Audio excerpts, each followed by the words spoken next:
muitas perguntas. Creio que vai ser um tempo valioso. E eu queria muito a sua atenção. Por favor, os líderes aí do fundo, se acomodem nos seus assentos. Vamos dar início à nossa solenidade.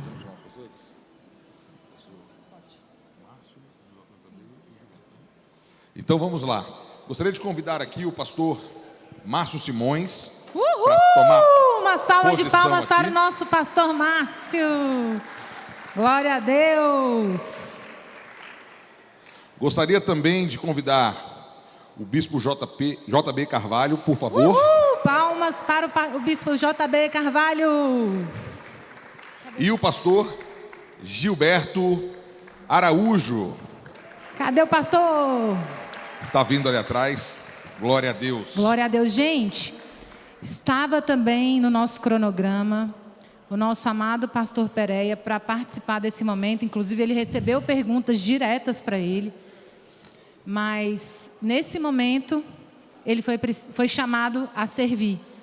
Ele está fazendo o sepultamento do bebê Davi, em nome da Igreja Adã. E por isso ele não poderá participar. Mas ele disse que assim que ele terminar lá, ele voltará. Se ainda estiver acontecendo, ele quer continuar servindo a todos nós aqui também. Tá bom? Amém.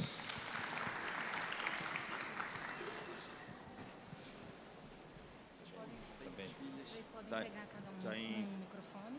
Ela está em... Tem, ok. Ela está em Sorriso. Eu cheguei, ela foi. Conferência da gente. Bom, vamos começar as perguntas, pastores. A gente fez uma organização aqui, vamos projetar as perguntas aqui no painel. E a gente vai direcionar para um de vocês, mas caso um de vocês queira participar, contribuir, é muito bem-vindo, tá bom? Vamos lá. Pergunta número 1. Gostaria de direcionar para o pastor Gilberto Araújo. Pastor, quais as maneiras de um líder entender o real fardo que ele deve carregar? É muito bom quando você compreende quem você é a partir de Cristo. É muito delicado quando você se projeta. Os reformadores diziam que a teologia é mãe da ética. Um conhecimento equivocado a respeito de Deus traz um conhecimento equivocado a respeito do próximo. Quando você conhece Deus na sua intimidade, você tem a sua cosmovisão lapidada, a ponto de você compreender que é tudo a partir dele. Particularmente, eu não acho interessante você colocar a sua vida como uma doutrina. Existe a minha biografia, e a minha biografia não corresponde à totalidade da teologia de Deus. Mas quando eu percebo que o Evangelho lapida a minha existência, nós reproduzimos o caráter de Jesus a nível coletivo. E é muito bom quando o perfume de Jesus transborda o ambiente. Então, quando eu compreendo que a partir do Evangelho a minha história pode ser ressignificada e agora redignificada, eu trago redenção em todos os lugares. Então, eu acho muito interessante esse lugar de devolução de honra e devolução de dignidade. Essa cultura pode lapidar todo um ambiente quando você é ressignificado no Senhor. E eu finalizo essa pergunta. Quando o processo da sua vida finaliza, nunca se esqueçam que o processo é fundamental. Sobretudo no processo de lapidação. E quando você é uma obra acabada do Senhor, você pode determinar o destino de uma geração a partir daquilo que Jesus fez em você. Então, a cicatriz fechada se torna um ministério aberto. Você adquire autoridade nesse processo. Porque toda cicatriz é a prova que ferida sara. Então, adquirir essa cura no Senhor vai gerando vida. Como pastor agora, de uma igreja que Jesus nos deu a graça de fundar, que é a consequência de um avamento nas universidades, começa a trazer a mim aquela sensibilidade de entender que nem sempre você vai agradecer. Você nunca vai agradecer um remédio porque curou a sua dor de cabeça. E durante muito tempo essa foi uma crise pessoal. Por que tantas pessoas não agradecem o fato de serem curadas através de um micro-macro contato? E às vezes, em um momento, no contato com um psicólogo, ele falou para mim: Gil, você já agradeceu uma dipirona por ter curado sua dor de cabeça? Eu falei: não. É exatamente essa característica de compreender que você também pode ser um remédio, um contato de cura para o outro. Mas quando você é resolvido em você, e você se alegra com a possibilidade de trazer vida e direcionamento para quem está perdido, é poderoso. Então, quando eu me entendo nesse lugar da cruz, em Jesus, tudo faz sentido no coletivo, nesse lugar de devolução, de dignidade, de honra, porque isso aconteceu primeiro na minha vida. Amém, muito bom.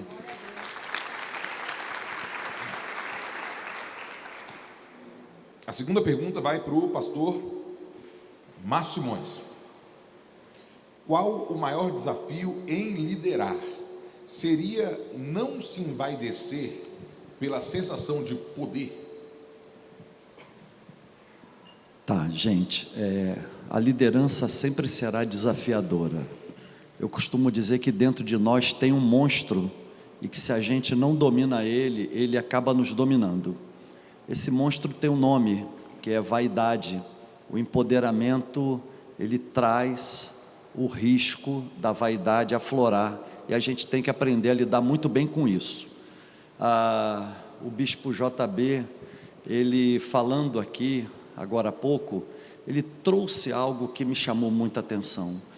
Eu costumo sempre dizer que a vida no Espírito é uma vida que o caminho sempre será um caminho novo.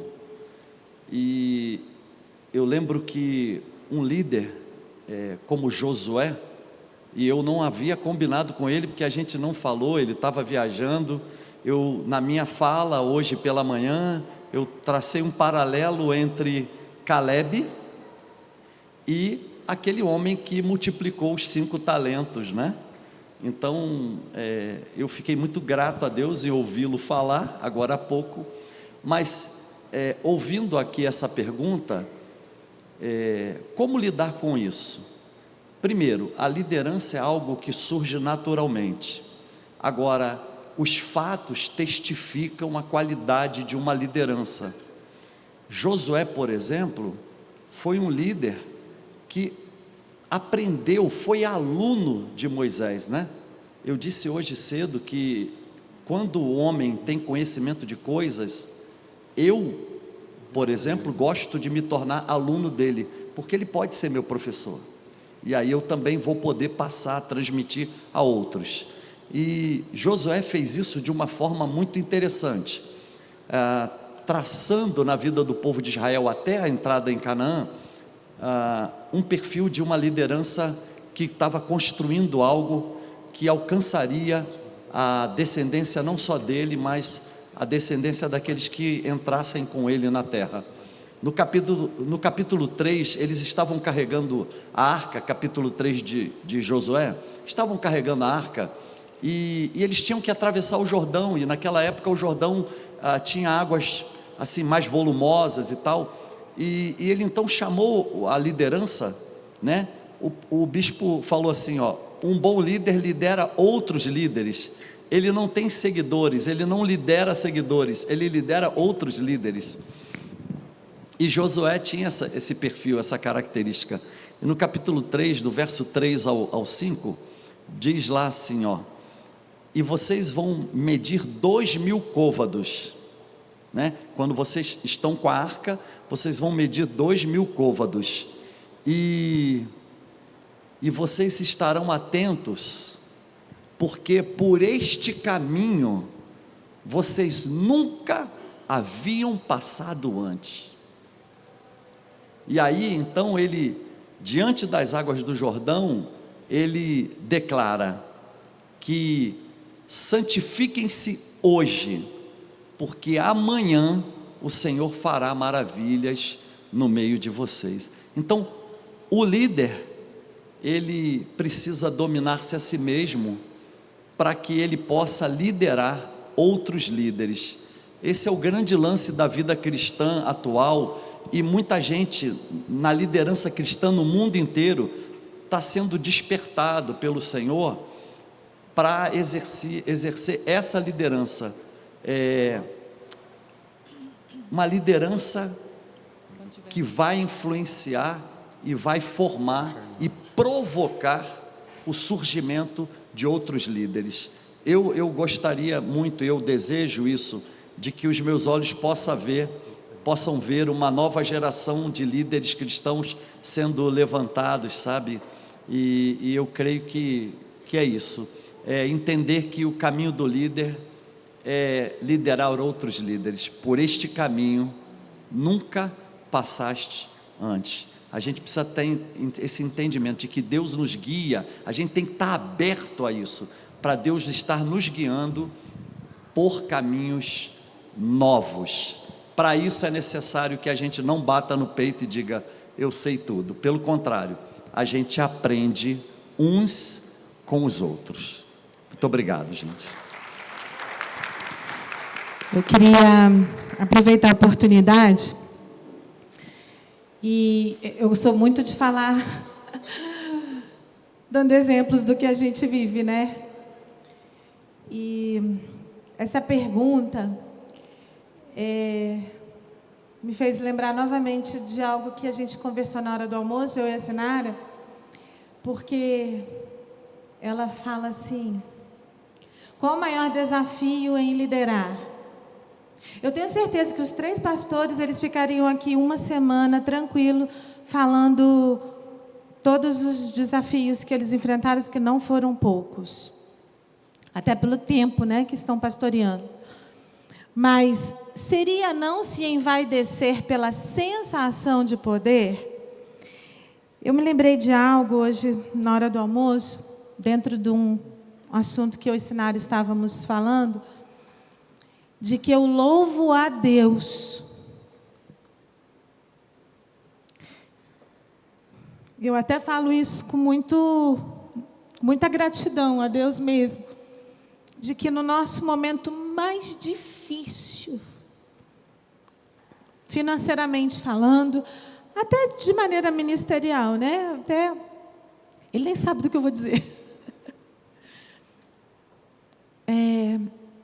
Márcio, toda vez que pregava, ele recebia muitos tapinhas nas costas de elogio. E começou a ser convidado e quase virou um pregador itinerante. Enquanto o bispo JB estava falando, ficou martelando na minha cabeça: eu preciso saber onde é o meu lugar, eu preciso saber onde é o meu lugar, eu preciso saber onde é o meu lugar. Porque todos são chamados, todos, eu creio que todos aqui estão sendo chamados para um tipo de liderança. Mas a gente precisa saber onde é o nosso lugar nessa liderança. E nesse caminho de ficar saindo, recebendo convites, um dia o Márcio chegou e falou assim: Kelly, a partir de hoje eu não recebo mais convite. Eu falei: por quê? Ele falou: porque eu estou com receio de estar aceitando convites exclusivamente porque eu sei que a igreja vai me dar uma oferta. E eu não quero cair no erro de ser levantado como um líder com o foco errado. Glória a Deus pela vida do meu marido. Eu estou falando isso para honrar ele, sim. Mas eu também estou falando isso para servir de alerta para a gente. E aí eu fiquei pensando: meu Deus, como liderar? O que o Deus quer de nós, então? Porque naquela época nem dinheiro para pagar as contas direito nós tínhamos. E as ofertas eram bênçãos, sim. Mas o perigo era no coração, na intenção, em desviar o foco. E Deus começou a falar muito conosco desde aquela época, que uma boa liderança, ela só acontece quando a gente se coloca no lugar de servo. E é nisso que a gente tem tentado se agarrar. Então, essa seria não se envaidecer pela sensação de poder? Meu conselho é para a gente, eu continuo me incluindo, Márcio também. Se você sentir que tem um cochicho vindo do inferno no teu ouvido, dizendo que você realmente é alguém melhor do que alguém, recua, porque tem algo de errado. E se coloque no lugar de servo, porque aí as coisas vão acontecer.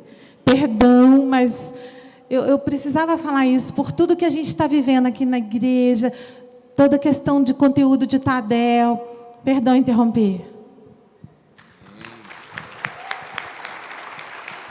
Glória a Deus pela vida da nossa pastora. Muito bom.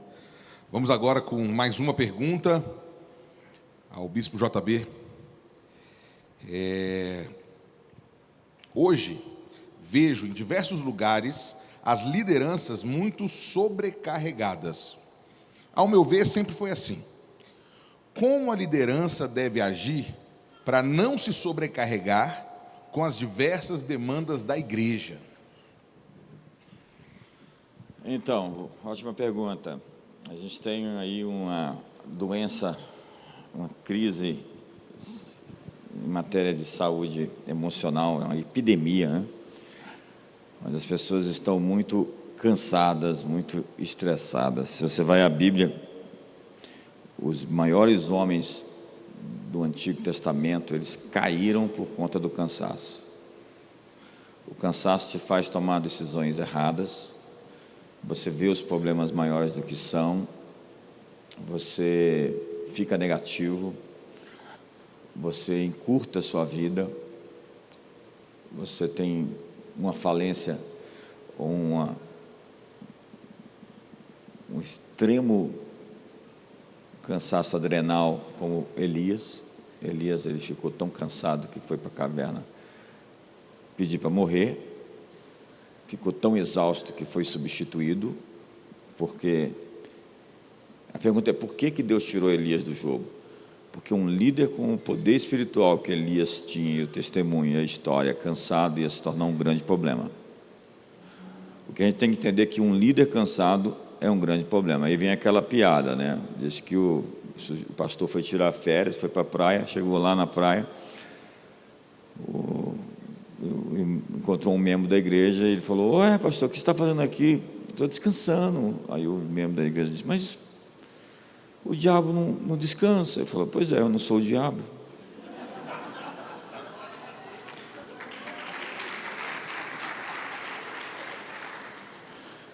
Aí tem outra versão que diz assim: "Mas o diabo não descansa." Ele falou: "Pois é, eu sabia que ele ia mandar alguém para me dizer isso."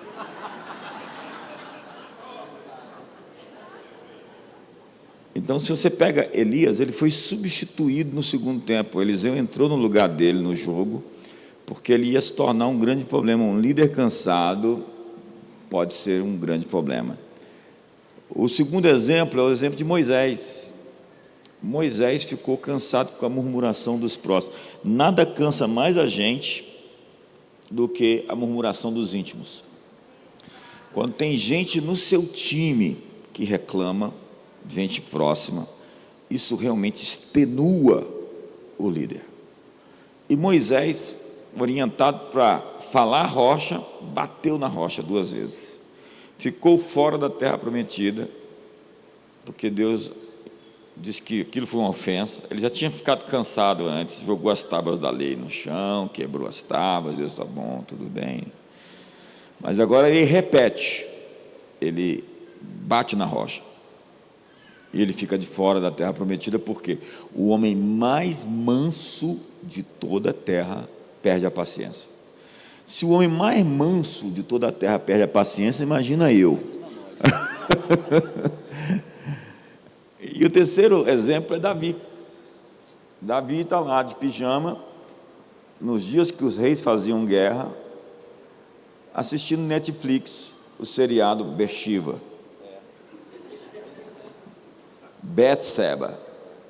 E você vai ver o sujeito cometendo um dos piores erros. Por que eu falo do cansaço? Quando você está cansado, você quer prazer, você quer satisfação, você quer um escape. E muitos líderes entram na pornografia por causa do cansaço. Quando cansado, você quer algum prazer imediato. Na época da pandemia, eu tive amigo meu, muito próximo, autoridade no Brasília, que entrou pelo alcoolismo, se tornou alcoólatra. Está livre hoje, está ok, mas foi um momento muito difícil para ele. Ou seja, o cansaço é um grande inimigo. Eu citei 3, possivelmente os maiores líderes do Antigo Testamento, né? Certamente que sim, que foram vencidos pelo cansaço. Então, um líder tem que se respeitar. Ele tem que saber quando ele está no limite. E ele tem que ter feedback. O que é feedback? É um espelho. Um espelho que apresenta você a você mesmo. Tem espelho que deixa a gente mais gordo, né? Eu tenho um lá em casa que está desse jeito. Não, brincadeira. Você precisa de um amigo que olha para você e é um espelho, que fala para você a realidade. Um líder não pode ser fraco com os seus liderados, mas ele tem que ter pessoas a quem ele se reporta. Amém. Que são aqueles que dão um feedback real da sua realidade. Eu não pareço, eu tenho 56 anos, né? Não é verdade? Eu não pareço. Obrigado pelo entusiasmo. Mas eu aprendi os meus limites. Você sabe o que é humildade? Não é negar a sua força. Tem pregador que recebe um elogio e fala: nossa, como foi legal a sua mensagem. Eu falei: foi boa mesmo, muito obrigado. Chego lá, fecho a porta do quarto e falo: Deus, eu recebi algo que é seu. Senhor, eu te entrego honra, glória, louvor, adoração. Né? Porque é ridículo você falar assim: eu pintei esse quadro, o sujeito chega lá e fala: nossa, que quadro mais lindo esse. Falo: não fui eu que pintei, foi Deus. Não, isso é ridículo, gente. Foi eu que pintei com os dons, toda a boa dádiva, todo dom perfeito. Quando você fala mal da obra de arte de alguém, você está falando mal do seu autor. Então, quando você fala mal do seu irmão, você está falando do autor que o fez. Mas o meu ponto é o seguinte: você precisa reconhecer a sua fraqueza. Humildade não é diminuir a sua força, mas reconhecer os seus limites. E todos nós temos limites. Eu estou quase glorificado, 95%. Tem delay aqui. O problema é 5% de não glorificação, irmão. É muito difícil você ser humilde quando você é perfeito. É outra piada, né? O pessoal vai entender depois. É muito difícil ser humilde quando você é perfeito. Então, você tem a necessidade de amigos, você tem a necessidade de descanso, de férias, você tem a necessidade de tempo com a família, você tem a necessidade de parar. O que te desestressa? Cada um de nós se desestressa de alguma forma. Tem um livro do N. Cordeiro chamado Tanque Vazio. Gente, às vezes a gasolina acaba, e a grande tentação da gasolina, quando a gasolina acaba, é preencher com algum tipo de combustível que vai fazer o motor fundir. É isso. Glória a Deus. E não param as perguntas aqui. Essa daqui eu gostaria de direcionar para o pastor Gilberto Araújo. Pastor, o nosso propósito é glorificar a Deus e abençoar os outros. Como saber se estamos fazendo da forma certa? Que estamos fazendo o que e como Deus quer? Como é que a gente sabe isso? É uma pergunta que só tem uma forma de responder. A única régua que te mede são as Sagradas Escrituras. Inclusive, você pode ter uma fé poética, uma fé profética, uma fé romântica. Se você não tiver uma fé bíblica, você vai ter uma fé apócrifa. Aquela que não foi divinamente inspirada por Deus. Porque entre a minha opinião e a sua, certamente você vai sempre concordar com o que você pensa. Entre a sua opinião e a minha, obviamente, eu vou sempre concordar com o que eu penso. Então, quando pedirem a sua opinião, apresentei o mundo com um fundamento.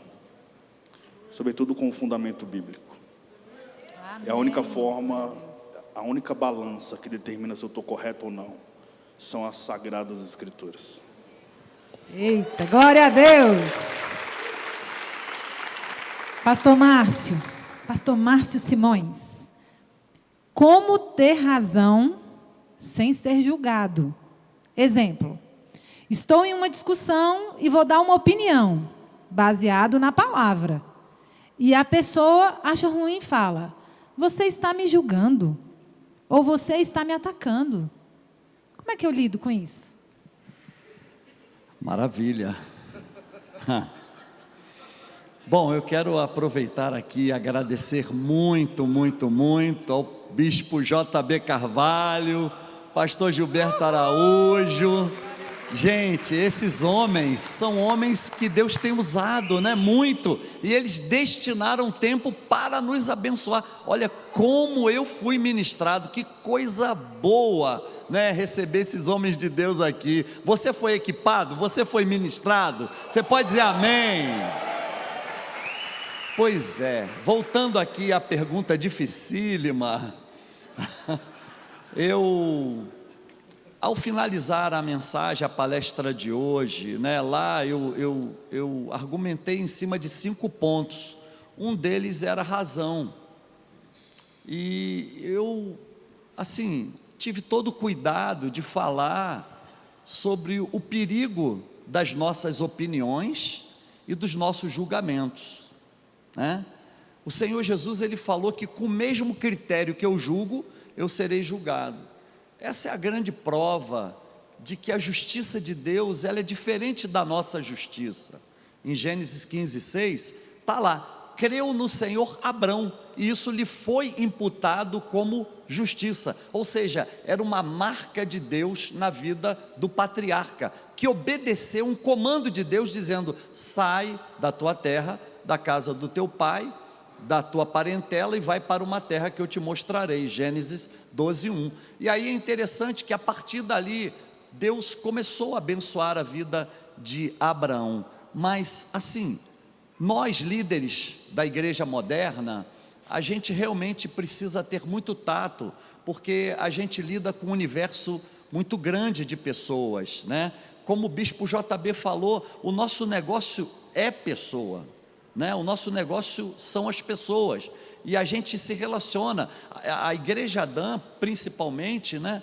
Aqui na nossa experiência local, nós somos uma igreja local relacional. O tempo todo a gente se relaciona de modo assim muito interessante e intenso uns com os outros, através das células, através do discipulado 1 a 1.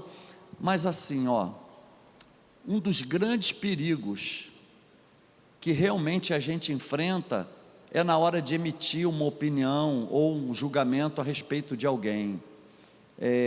Nós precisamos aprender a nos comunicarmos melhor.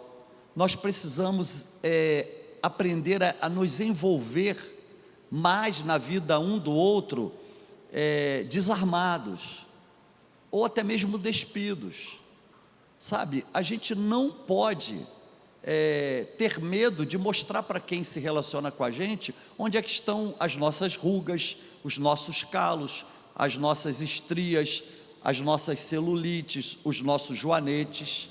A gente precisa ser a gente mesmo nessa relação de troca, e aí é isso que vai revelar a nossa verdadeira identidade, e é isso que vai fazer com que a gente conquiste o coração do outro, é isso que vai fazer com que o outro entenda que a gente não está aqui para manipular quem quer que seja, a gente está aqui para caminhar junto, para construir algo, né? Para deixar um legado para quem vier depois de nós.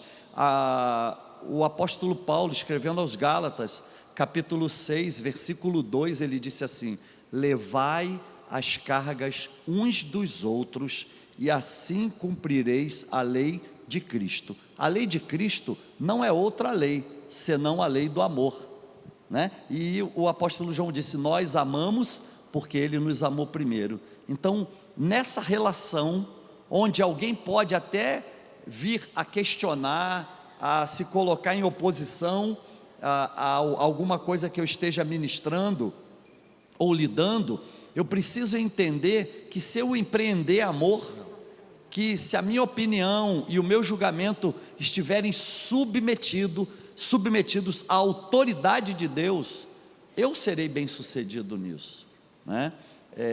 Eu quero fechar aqui, colocando Pablo, Sinara, como uma resposta a essa pergunta: como ter razão sem ser julgado? Exemplo, estou em uma discussão e vou dar uma opinião baseada na palavra, e a pessoa acha ruim e fala: você está me julgando, ou você está me atacando. Olha, sabe o que a Bíblia diz daquele que tem um coração na mão do rei? Isaías 32:8 diz assim: o nobre projeta coisas nobres, e na sua nobreza será bem sucedido. Eu creio que se a gente colocar amor, nós não vamos receber essa crítica. E se a gente receber essa crítica, o que a gente faz? A gente continua mostrando amor na prática. Excelente, pastor. Muito bom. Muito bom. Temos mais uma aqui, essa aqui, fantástica, para o bispo JB. Como podemos conciliar a importância de seguir bons exemplos com a realidade de que alguns líderes falam, mas talvez não demonstrem em seu estilo de vida o que pregam? Como lidar com essa discrepância, de maneira que possamos seguir os ensinamentos sem desanimar pela falta de congruência em certos casos? A grande chave da vida é reconhecer uma árvore pelos seus frutos, né? Alguém disse: se falam mal de você, vivam de tal forma que você os torne mentirosos. A sua vida apresenta os frutos que vão ser bons ou maus.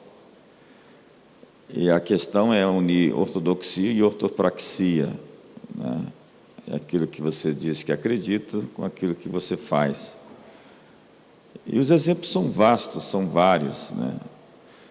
Quando você prega a verdade, você vai ter que escolher viver a verdade ou viver em hipocrisia. Porque falar e não viver é assumir uma espécie de papel falsificador. Jesus chamou os fariseus de atores, né? Hipócrita é um ator. Então tem muita gente que está fazendo um papel. A gente sabe, no fundo é raso, entendeu? Tem gente que é pró-fundo.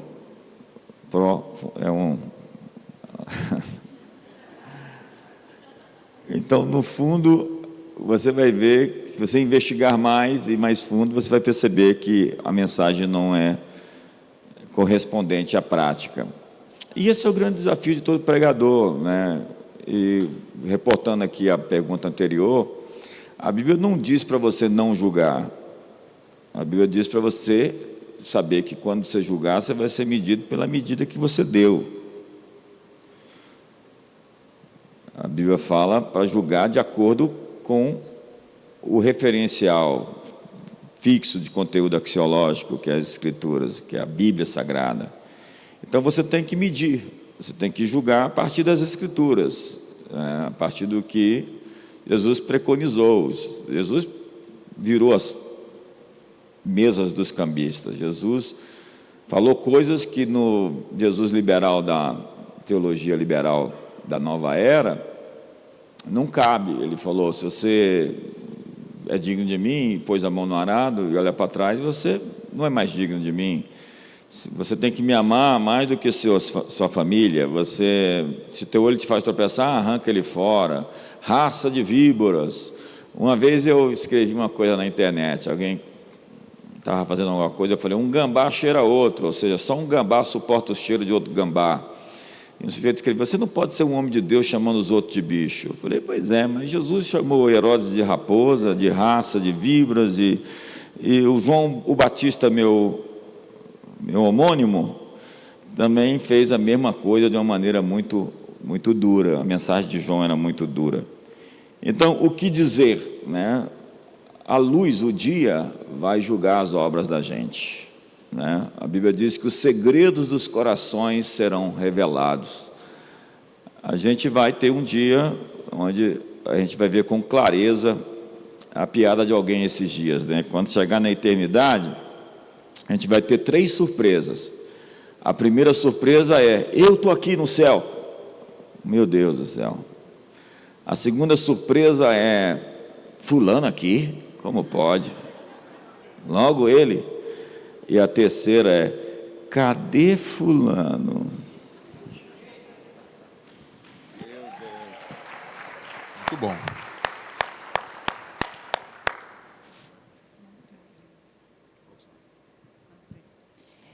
Eu vou fazer uma pergunta aqui, peço até perdão aí, pessoal da projeção, para o pastor Gilberto Araújo.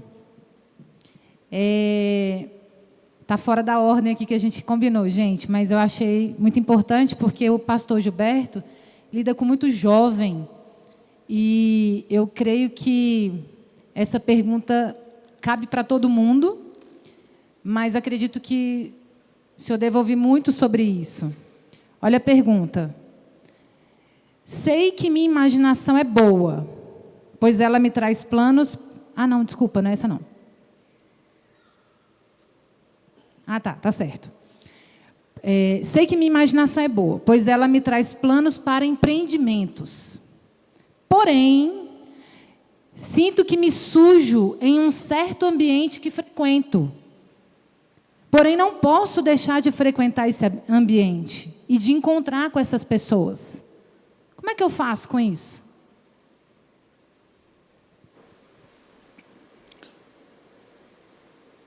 Você não precisa se isolar do mundo para brilhar nas trevas. Você tem que brilhar exatamente onde necessita denunciar o caos. É a poesia do judeu sobre o Gênesis. O judeu ortodoxo. Quando Gênesis diz: haja luz, a luz brilha e a luz denuncia o caos escondido nas trevas. O Verbo se faz carne, habita entre nós. O Evangelho é essa luz que, quando vem sobre a nossa vida, denuncia o caos escondido nas trevas e organiza a nossa existência. Os ambientes escuros existem porque Jesus é uma voz para noites escuras. Se isolar desses ambientes eu não acho interessante. As minhas principais experiências com Deus foram dentro de universidades.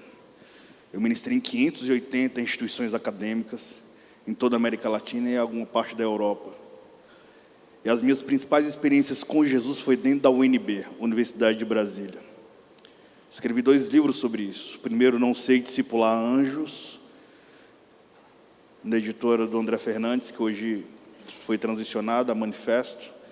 E o segundo livro se chama Graça Ensandecida, Adoradores no Território Acadêmico, quando nós comemoramos 80 mil estudantes universitários alcançados e 2.700 batizados. E isso faz com que a minha jornada, particularmente, encontre beleza na vulnerabilidade sociológica que impede um adorador ir por um senso de religião. Para mim, as universidades, por exemplo, não são um cemitério de cristãos. Para mim, as universidades são os maiores campos missionários da contemporaneidade. Eu sei que a pergunta não está baseada exatamente sobre campos acadêmicos, mas o mundo só tem voz onde a igreja se cala. E nós não podemos nos calar diante das geografias vulneráveis, que aparentemente intimida a sua fé. É lá que você tem que exercer vida, graça, luz, revelar a glória de Deus. Nós somos chamados para sermos tradutores da sala do trono para o homem contemporâneo. E é um desafio para quem é discípulo de Jesus. Por exemplo, quando o muçulmano entra dentro da universidade, ele tem acesso a literaturas ateístas humanistas. E quando ele se forma islâmico. Um judeu, quando vai para a universidade, ele tem acesso a literaturas ateístas humanistas. E ao se formar, ele se forma judeu. Mas um cristão evangélico, quando entra dentro da universidade, em semanas ele se torna líder de movimentos ateístas humanistas.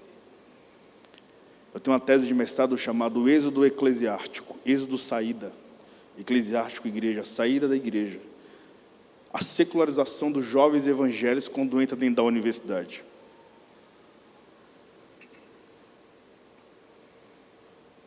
e a minha análise sociológica a respeito é fundamentado no IBGE, 2018, e nas duas perguntas, é assim que se faz tese, responde 3 perguntas específicas. Os jovens cresceram dentro de ambientes seguros na fé, como acampamento de jovens ou conferências de adolescente, por exemplo. Quando ele chega na idade de 20 anos, ele tem contato sociológico específico, ele descobre que aos 20 anos, a nível sociológico, as pessoas se encontram por 3 interesses: primeiro, sexual, sentimental ou financeiro. Dificilmente, após os 20 anos, as pessoas se encontram porque são da mesma espécie humana. Por isso que igreja é um fenômeno social que devolve redenção, porque a mesa onde Jesus senta, se senta filho de princesas e filhos de escravos. E nessa mesa todos nós somos chamados de reino e sacerdotes. Mas quando esse jovem que está nessa faixa etária entra na universidade, ele fez algumas perguntas na última década. Perguntas filosóficas, ideológicas e políticas. E na última década, a grande parte daquilo que chamamos como igreja deu respostas eclesiásticas a perguntas políticas, ideológicas ou filosóficas. Esse mesmo jovem teve acesso a contextos de intensa sexualidade. Então, fizeram perguntas sexuais fisiológicas. E, em muitos lugares, a igreja deu respostas eclesiásticas a perguntas sexuais fisiológicas. Eu tive a oportunidade de ministrar em 85% das universidades federais do Brasil. E sentei com boa parte da liderança ateísta humanista.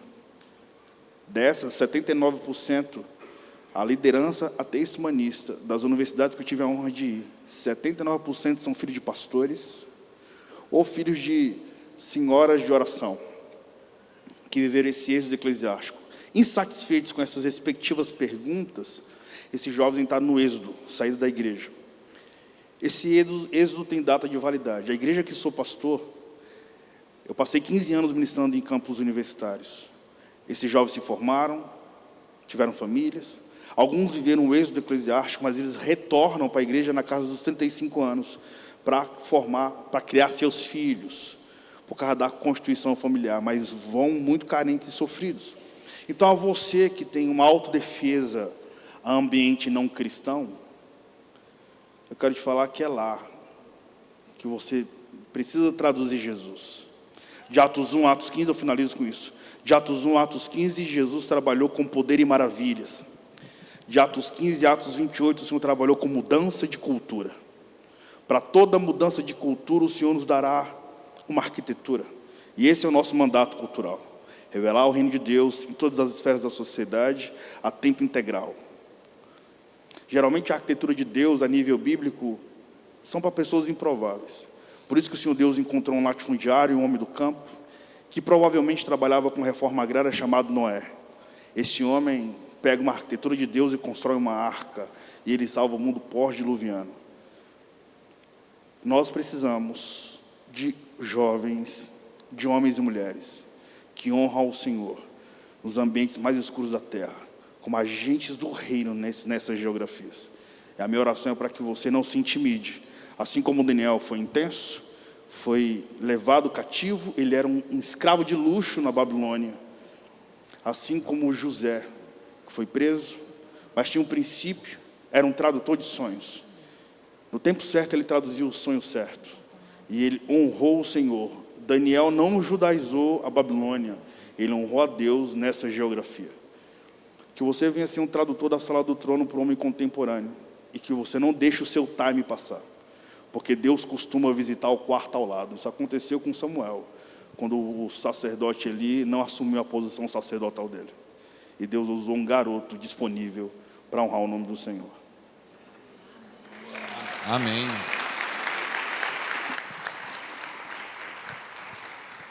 Glória a Deus. Pastor Márcio Simões, como resolver conflitos entre irmãos da melhor forma possível? Falo isso pois é fundamental que a igreja ande em unidade e sem mácula. Maravilha. A Bíblia é muito transparente e ela fala de vários conflitos, né? Conflitos entre pais e filhos, conflito entre esposo e esposa, conflito na família, conflito no trabalho, conflito em missões, no plantio da igreja.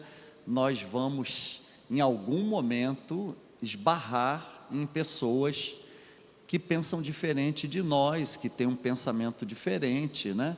E é importante que a gente tenha um caráter conciliador. A Bíblia fala desse ministério de Jesus, né? De ser um reconciliador. Assim foi conosco, né? Nós estávamos distantes de Deus, extremamente afastados, e nós fomos reconciliados a partir da intencionalidade de Jesus, né?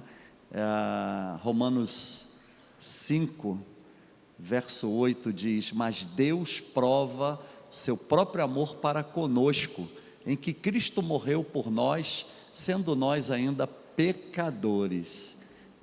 Uma das coisas mais interessantes que a gente percebe em todo mundo hoje é a necessidade de reconciliar, né? Para isso é necessário ser mediador. Os líderes, eles precisam ter uma postura de mediadores, uma postura conciliatória. É interessante porque se a postura do pai do filho pródigo não fosse essa postura, Lucas 15, a partir do verso 11, o filho pródigo não teria entrado na casa, né? Mas como é que ele voltou? Ele voltou depois de ter gastado tudo, né? De ter se afastado, ele não tinha mais relacionamento, ele desejava comer as comidas que os porcos comiam, mas nem isso ele tinha direito. Um dia ele disse: puxa, os trabalhadores que trabalham na casa do meu pai têm tanta coisa, e eu estou aqui vivendo dessa forma, né?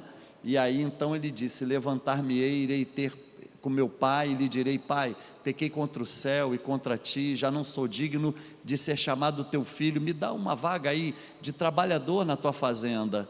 E quando o pai o avistou, o pai correu, beijou, colocou sandália nos pés, anel no dedo, veste nova, e disse: vamos matar o maior bezerro aí que a gente tem na fazenda, porque esse meu filho estava perdido e foi encontrado, estava morto e reviveu. Então essa reconciliação, ela deve fazer parte do nosso estilo de vida. A gente tem que estar sempre pronto para se reconciliar, para aceitar o outro, né? Para receber o outro. E uma das coisas que hoje a liderança em todo mundo precisa ter realmente é esse espírito da reconciliação. A gente precisa acolher mais, a gente precisa abraçar mais as pessoas, né? Não importa, as pessoas às vezes vão, às vezes os relacionamentos são quebrados, mas a forma como a gente recebe, como a gente acolhe, vai fazer toda a diferença. Então, assim, eu que já estive sendo pastor, afastado do convívio da igreja por 10 meses, eu lembro como eu fui acolhido, eu lembro como eu fui recebido, eu lembro como o meu ministério foi reconciliado, eu lembro como houve uma restituição também, né? Deus restituiu. E há uma frase, eu não sei dizer de quem é, mas que me chama muita atenção quanto à vida cristã, que diz lá, alguém disse em um certo momento, eu não sei quem foi que disse, mas alguém diz o seguinte: nas coisas não essenciais, liberdade, nas coisas essenciais, unidade, e em todas as coisas, amor, né? A Bíblia, ela chama a gente para o amor, porque se o amor de Deus está em nós, a gente manifesta isso às outras pessoas. E mais, gente, a humanidade, ela espera isso de nós, a criação espera isso de nós. Todo homem e mulher que é dirigido pelo Espírito de Deus, ele já não é mais escravo, ele é filho, ele é herdeiro e cordeiro com Cristo, Romanos 8, a partir do versículo 14, mas há algo que diz lá no verso 19, que me chama a atenção, diz que a ardente expectativa da criação aguarda, anseia pela manifestação dos filhos de Deus, e ao meu ver, essa manifestação dos filhos hoje, ela perpassa pela forma que a gente se relaciona um com o outro. Nós precisamos ter uma postura reconciliadora sempre, nós precisamos exercer isso mais vezes. Obrigada, pastor. O senhor é um exemplo. Para mim, o senhor é um exemplo. Amém? Bispo, estou com uma pergunta longa aqui, mas ela é muito básica e acho muito pertinente. Falamos muito nessa jornada sobre o líder e o seu papel e atribuições. Chaves preciosas para o desenvolvimento de nossos liderados e conduzi-los a seguir a visão do reino. Mas eu gostaria que fosse abordado sobre a formação dos líderes. O líder já é o líder de nascimento ou se torna um? E como uma pessoa se torna um líder? Estamos tendo um momento valioso para o crescimento da igreja. Ótimo. Então, perguntaram para o John Maxwell, um líder nasce líder ou ele se torna? Ele responde, eu nunca conheci um líder que não nasceu.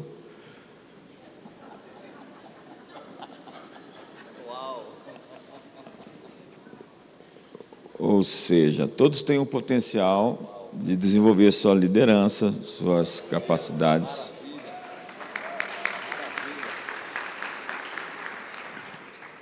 E a liderança é uma resposta que você dá ao chamado que você tem. Todo problema é um problema de liderança. Faltam hoje líderes governamentais, líderes na esfera educacional, professores, pedagogos, psicólogos que ensinem princípios e não lacrem na agenda progressista. E nós precisamos desses referenciais. E o líder basal da vida é o pai, é a mãe, né? Eu escrevi um livro sobre masculinidade mostrando a grande crise da falta de uma figura paterna dentro da casa. 40% das famílias brasileiras é monoparental e as americanas seguem no mesmo caminho.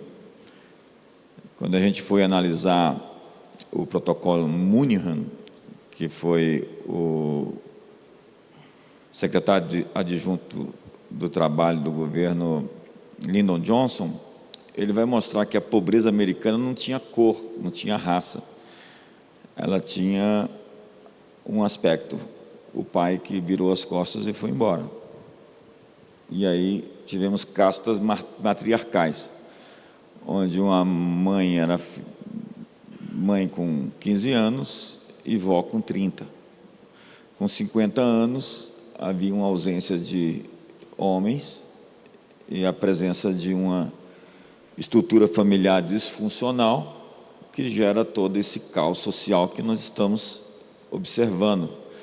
Lá na savana, no meio do Parque Kruger, na África do Sul, se percebeu a história dos elefantes adultos que foram retirados do parque, levados para outra zona e ficaram só os elefantes jovens.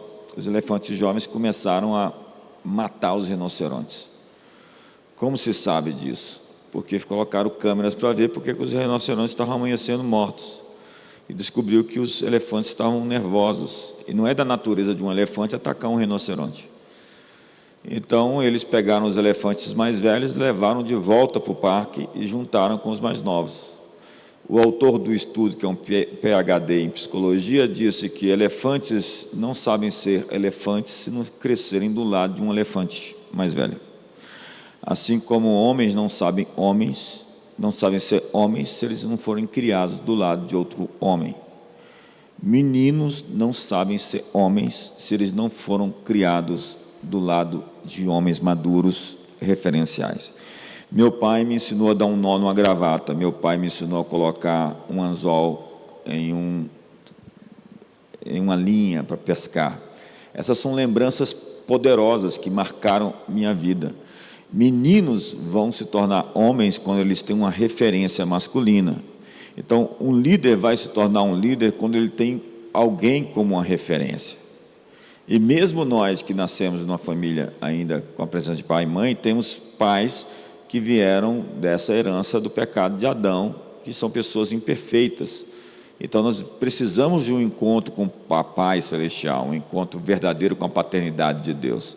Isso vai resolver 90% dos nossos problemas, porque a gente vai ter valor próprio, autoestima. Quando você vê um rapaz dando em cima das meninas, atirando para todos os lados, ele é só um retardado. Por quê? Porque ele quer fazer troféus, porque ele não tem autoestima, ele não tem valor próprio. O valor próprio vem das suas conquistas. E o que a gente vê? A falta de valor que ele tem para si mesmo, preenchido por outros expedientes. Ele tenta suprir um buraco profundo na alma, uma carência afetiva, tentando provar a sua importância. Quando você vê alguém tentando provar a sua importância, é porque ele se sente desimportante. Alô? E tudo isso vem, segundo John Eldrick, do princípio do menino amado. O Eldrick vai falar sobre os estágios da masculinidade, do desenvolvimento do homem. E ele vai falar sobre o menino amado. Quando você cresce numa família em que seu pai te celebra, você tem alguém te apontando, te dizendo o seu valor, a alma farta pisa o favo de mel, mas para sedento até o amargo é doce. Uma menina que fica se jogando nos braços de qualquer homem aí, não se valoriza, é uma menina que não teve o amor puro de um pai, o respeito, a dignidade de uma família funcional. Então, liderança começa dentro de casa. E quando não se tem isso, você vai ter que ter um encontro com seu Pai Celestial, ou o encontro com uma pessoa, uma figura paterna, um líder especial que Deus coloca na vida, por exemplo, de Paulo. Paulo nunca ia se desenvolver sem um Barnabé, né? A Bíblia é cheia dessas histórias. Jesus foi gerado por Maria. Deus não escolheu somente Maria, Deus escolheu José. José é macho pra caramba. Primeiro, para assumir aquela parada, irmão, eu sou fã dele. Imagina, ele ia fugir e o anjo apareceu, dá um sonho para ele e ele fica, segura a onda. Imagina, a gente pensa que Nazaré é uma cidade assim, metropolitana. Nazaré é um vilarejo. Tinha 500 pessoas, no máximo 1000, não tinha 1000. Todo mundo se conhecia. Aí passa aquele homem mais velho com aquela menina adolescente do lado com o menino. Olha lá, o rapaz atravessou a fronteira, olha lá. Olha aqui que sujeito. Então ele matou no peito, chamou para si a responsabilidade, protegeu Maria, sustentou, foi uma referência para o homem Jesus até o seu crescimento. Depois, quando Jesus está lá com seus 30, ele não aparece mais porque ele morreu cedo. Enfim, respondendo à pergunta, né? O grande desafio é ser uma referência. Quando nós temos referenciais, quando nós somos referenciais, nós apresentamos um modelo para a sociedade. E é por isso que o pastor é um grande referencial, o policial é um grande referencial, o bombeiro é um grande referencial, o juiz é um grande referencial, o político é um grande referencial. Ou não, é uma falta de referencial. Tudo na vida é referência, e você se modela em pessoas. Amém. Muito bom. Muito bom. E já aproveitando, vou passar a pergunta ao pastor Gilberto. Tem algo a ver, né? Tem algo a ver. Fala assim, quando falamos a respeito do discipulado de adolescentes, até que ponto podemos ir? E até que ponto é responsabilidade do discipulado dos pais? O bispo JB já dissertou de forma brilhante. A paternidade é fundamental. Eu tenho 2 filhos pequenos. Um de 4 aninhos, Miguel. Um de 1 ano e 9 meses, Gabrielzinho. O contato que eu tenho de paternidade com eles é tão absurda, é tão significativa, e uma palavra da psicanálise tão fenomenológica, que a forma como eu trato a mãe deles repercute neles. Se eu beijo a mãe deles, eles se beijam. Se eu abraço a mãe deles, eles se abraçam. Mas eu quero ir um pouco além. Fala para mim se você não seria mais feliz se o seu pai tivesse amado absurdamente a sua mãe.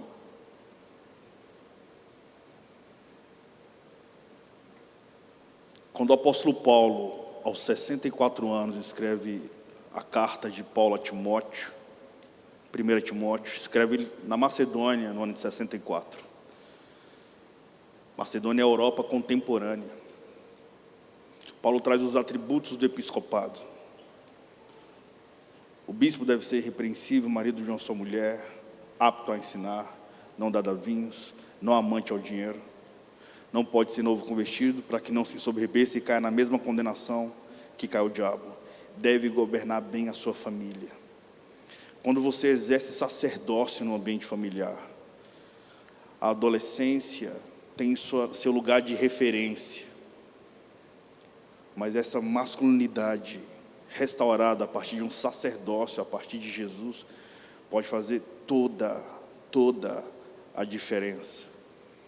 Parece-me que a adolescência, ao longo da história, desde o homem primata ao homem contemporâneo, tem seu lugar muito diferente ao longo dessa linha histórica. O que se sabe é que não existia adolescência no judaísmo clássico e também no contemporâneo. Flávio Joséfos, que faz uma pequena citação sobre aquele que seria Jesus, deixa na história também uma característica sobre a mãe dele. No judaísmo, não existe características sociológicas de adolescência, sabiam disso, irmãos? Ou você era uma criança ou você é um adulto. Uma garota deixava de ser menina na menarca, a primeira menstruação. Por isso que aproximadamente, provavelmente, Maria foi mãe de Jesus aos 12 anos, segundo alguns relatos históricos. Então, uma garota que chega na menarca até hoje no Oriente Médio, na primeira menstruação, já é vista como mulher. Por isso que até hoje a ONU tenta intervir de casamento de sheiks com crianças de 8 anos. Nessa ótica, nessa lupa ocidental latino-americana, é uma criança. Mas naquela geografia se torna uma mulher. E se eu olhar com essa lupa, nós temos o que a história chama de anacronismo. É uma cultura diferente, analisando outra cultura diferente. Mas o garoto deixava de ser menino e se tornava homem no bar mitzvah, que é a maioridade judaica. Hoje, com 13 anos, o garoto vai para o templo, Muro das Lamentações. Tive a honra de presenciar um bar mitzvah no Muro das Lamentações. Declama as leis judaicas diante da família, do sumo sacerdote, e a partir daquele momento ele tem capacidade sociológica de assumir o sacerdócio, de assumir o coração de uma mulher, de assumir as rendas financeiras da casa. Jesus, em Lucas 2, quando foi levado ao templo, e ele conversa com o mestre da lei, provavelmente, possivelmente, ele esteja vivendo esse período. Então, o discipulado de adolescente, na contemporaneidade, é muito fundamentado na paternidade que se exerce nele. Porque se você não exercer paternidade sobre o seu filho, alguém vai exercer. Pode ser as drogas, pode ser a pornografia, como foi falado. Pode ser essa agenda liberal, ateísta, humanista, que monstrifica a pessoa humana, que erotiza crianças. A igreja tem o seu papel. Lá no nosso Ministério Kids, por exemplo, não se exerce esse ministério se tiver um registro criminal. Tem que ter um nada consta. Aí se serve no Kids. Para preservar a sexualidade das crianças. Mas eu acredito de verdade que Jesus, ele tem gerado uma igreja muito atual, muito contemporânea. Eu sou mais jovem, eu honro os pastores aqui presentes, o legado deles e a jornada deles. Mas a igreja está cada vez mais estética, e isso não é ruim, isso é bom. O homem contemporâneo, o jovem contemporâneo é muito estético. Nós somos a geração da imagem. A imagem tem que existir. Para um adolescente tirar uma foto, ele tira 20 fotos e seleciona uma. E ele ainda vai para o Photoshop, ele ainda dá uma regulada na foto, vai para a edição. Porque ele se importa com a imagem. Agora, a semelhança que você pode gerar nesse ambiente é poderoso e glorioso. A imagem não reforma a semelhança, mas a semelhança reforma a imagem. Agora, imagina a sensibilidade de você ter uma igreja multigeracional, que se comunica com cabelos brancos, se comunica com a geração mais jovem. E quando nos encontramos, nos tornamos essa grande família, onde Jesus Cristo é o cabeça. E aí nós temos um exemplo de dignidade, de paternidade. Então, quando eu olho para os meus filhos, que se tornaram toda a minha expectativa de sonho, de cuidado, proteção e sacerdócio, a minha oração é para que eu continue amando a mãe deles, para que eles continuem tendo inspiração em casa. Então, santifiquem as suas raízes familiares se você é casado, a ponto do seu filho olhar para você, homem, e você também, minha irmã, e encontrar em você um ponto de esperança. Eu quero finalizar. Teve um livro que gerou muita redenção em mim. É um livro que certamente se você já leu, mas eu li em 2007, se chama Monge Executivo. É um livro bem senso comum, mas muito legal, do James Hunter.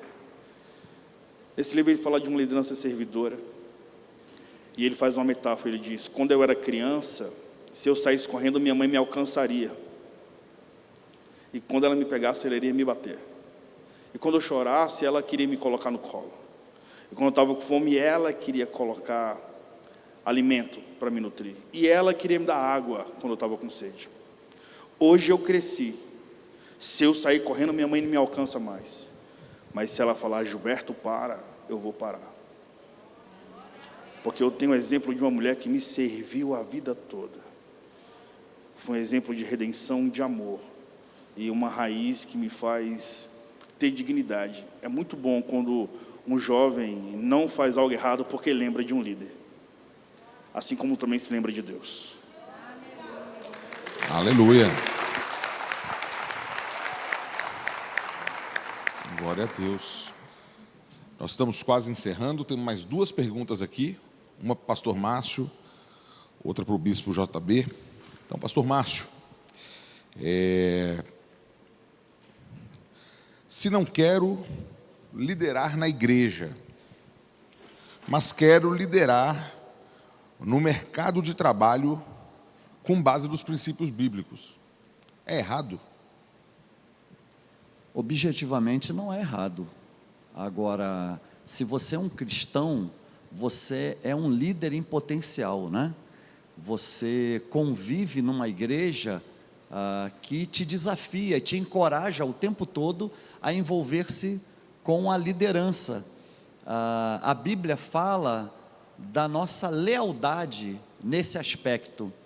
1 Coríntios capítulo 4, versículo 2, Paulo vai dizer assim, ora, o que se requer dos despenseiros de Deus é que cada um deles seja achado ou encontrado fiel.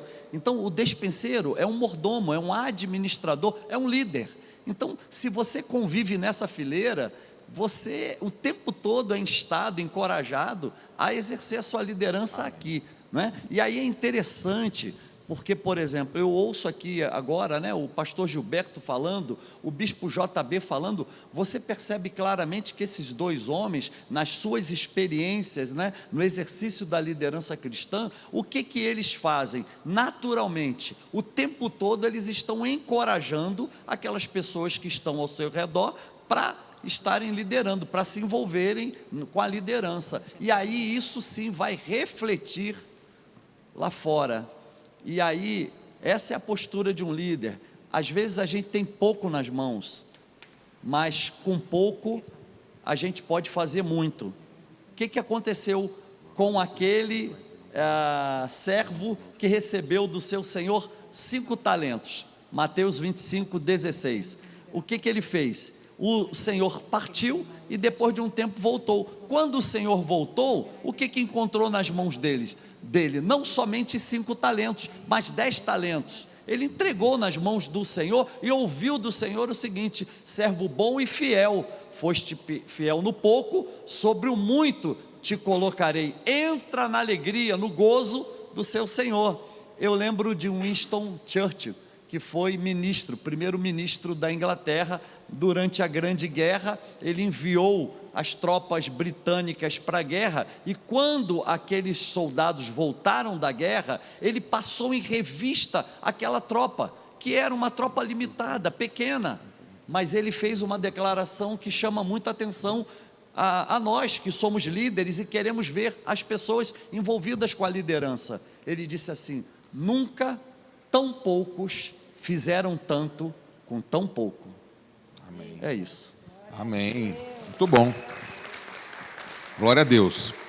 E agora, antes da última pergunta para o Bispo JB, eu quero quebrar aqui um pouco o protocolo, porque o pastor Gilberto, ele tem uma agenda agora, né, às 18 horas, né?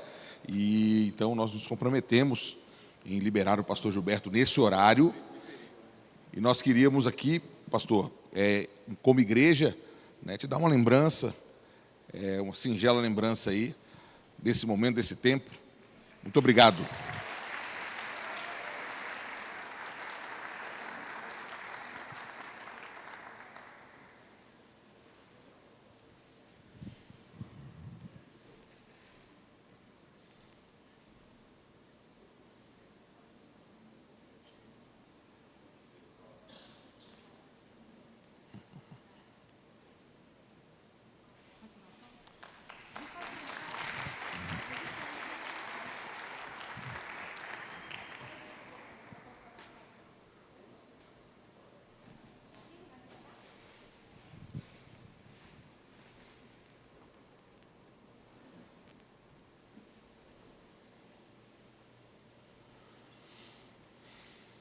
Glória a Deus. Amém. Gente, eu estou tão feliz. Glória a Deus. Glória a Deus. Obrigada, pastor Gilberto. Muito obrigada. Então agora nós vamos sim à última pergunta. Bispo JB, como um líder cristão pode equilibrar a autoridade conferida por sua posição com a humildade e servidão exigidas pelo exemplo de Jesus, especialmente em situações onde a tomada de decisões difíceis exige assertividade e firmeza, mas também compaixão e empatia? Boa pergunta. Nós temos na figura bíblica o leão e o cordeiro. Jesus é o leão de Judá e o cordeiro de Deus. Por vezes Jesus vai aparecer para os irmãos como aquele que vai ter essa manifestação da compaixão, da piedade. Ele tinha compulsões intestinais pela compaixão que era gerada porque eles eram ovelhas perdidas que não tinham pastor. Mesmo no início da história da igreja, a igreja vai adotar duas figuras: a figura do Hermes. Hermes, eles era um desenho de um deus pagão com uma ovelhinha nos ombros carregando, e a igreja cristianizou a figura de Hermes. Entende que há uma diferença entre sincretismo e cristianização. O Hermes não cuida de ninguém, ele não é Deus nenhum. Jesus é quem é o bom pastor e cuida das ovelhas. Então eles pegaram o desenho de Hermes, que era a historiografia da época, e fizeram de Hermes, o desenho dele, o bom pastor Jesus. E tinha outra figura que era o Pantocrator, que era o Senhor do Universo, que foi desenhado nas capelas, nas igrejas bizantinas, que era aquele Jesus com os cabelos pretos, com aquele olhar assertivo, que era o Senhor do Universo, o Senhor de todos. Então Jesus foi apresentado primariamente nessas duas figuras, como aquele que age de maneira pessoal, tem esse cuidado, essa coisa pessoal customizada com cada ser humano, e esse Senhor do universo, esse governante absoluto. Então, essa é a imagem que aparece de Jesus, tanto como o Cordeiro de Deus que se assenta no trono, como o leão de Judá que ruge contra os seus inimigos. Ele é cordeiro para os irmãos, para os amigos, e ele é o leão de Judá. Ao mesmo tempo aparece Davi, que é essa tipificação, essa prefigura do Messias, que é esse ser amado demais pelos seus amigos, companheiro, amigo. Davi era uma pessoa de excelente relacionamento. Davi era muito bom de relacionamento e que consegue construir um governo, porque liderança você tem que desenvolvê-la e pegar novas ferramentas à medida que você vai seguindo, porque ele foi um poeta e ao mesmo tempo um guerreiro, um estadista, um governante e um músico eficiente. Davi tinha essa característica da bravura da guerra, porque ele era um soldado, era um general, e ao mesmo tempo era alguém que se derramava diante de Deus com oração, com quebrantamento, com salmos, com hinos, com ódios espirituais. Então você vai ver a mesma figura de um líder forte, um líder corajoso, que atropela os inimigos, mas ao mesmo tempo sabe ser vulnerável e sabe ser fraco perante Deus e perante os irmãos. Glória a Deus! Bispo JB, eu queria, em nome da Igreja Adã, dos pastores Márcio e Kelly, dizer que é uma honra para nós aqui poder aprender com toda a sua experiência, com toda a sua história, com toda a sua sabedoria. A Igreja Adã está, eu tenho certeza aqui que está todo mundo satisfeito, feliz, mas quer mais, quer bis. Obrigada, pastor, muito obrigada. Nós vamos caminhando aqui para o encerramento, e eu queria quebrar mais um protocolo. Tem uma pessoa na Igreja Adã que todo domingo treina a igreja. 30 minutinhos. Eu queria muito convidar a pastora Kelly, gente, para estar aqui para fazer essa oração de encerramento. Maravilha. Eu só queria fazer um comentário aqui a respeito do meu querido amigo Bispo JB Carvalho, que é um amigo recente, mas que eu já tenho uma grande admiração. Eu tive a oportunidade de almoçar com ele e eu ouvi ele falando e tal, né? Eu pude fazer uma leitura e eu quero fazer essa declaração aqui diante da igreja.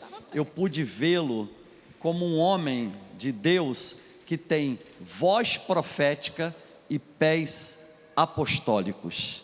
Então, quando a gente identifica um homem, uma mulher de Deus que tem voz profética e pés apostólicos, nós devemos nos comprometer na oração por aquele ministério, por aquela vida. E eu tenho feito isso a seu respeito, eu tenho lembrado de ti nas minhas orações, e eu quero que nós também aqui da Igreja Adã nos comprometamos em estar em oração constante pelo Bispo JB Carvalho, ok? Você pode se comprometer? Amém? Então nós vamos orar e vamos liberá-lo também, porque ele tem um compromisso agora.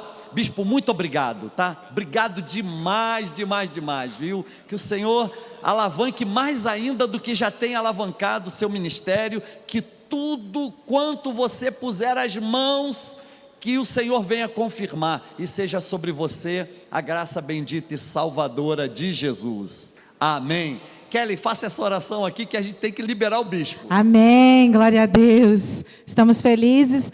E eu fiquei muito feliz da Sinara lembrar que todo domingo pela manhã a gente treina a igreja, né? Meia hora só. E já virou jargão. E eu queria dizer que eu queria que virasse jargão também e é para toda a igreja. Amém? Obrigada, bispo. Vamos orar. Jesus, como nós estamos felizes.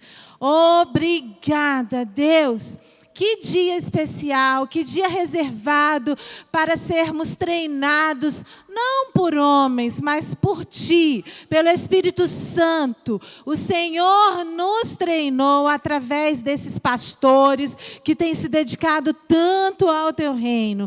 Muito obrigada, Senhor, que nós possamos estar nos colocando cada vez mais à Tua disposição. Nós queremos servir o Teu reino, Senhor, queremos servir o próximo, e para isso nós precisamos ser treinados cada vez mais. Deus, muito obrigada, muito obrigada. E que o Senhor já prepare a nossa próxima escola de líderes para a honra e glória do Teu nome. Amém, amém. Glória a Deus. Agora você pode abraçar e dizer assim: parabéns porque você veio.